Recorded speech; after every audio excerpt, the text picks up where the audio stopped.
नाही आम्हाला योजनेचे पैसे नको. आमचा कापूस कधी 50,000 रुपये क्विंटल गेला, कांदा 5,000 रुपये क्विंटल गेला, मक्का 5,000 रुपये क्विंटल गेली, तर आम्हाला कोणाच्या मदतीची गरज नाही.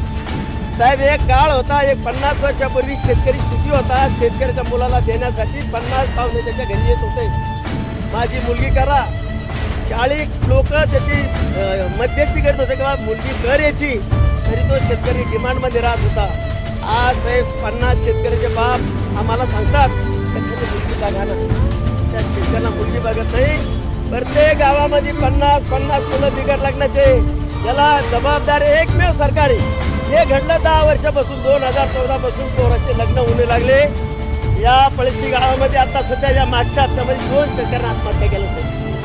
त्याचा मुलगा MBBSला हैदराबाद एम्समध्ये 10,000 रुपये पाठवू शकला नाही म्हणून त्याला घर फासवलं. दुसऱ्याला खर्चाला पैसे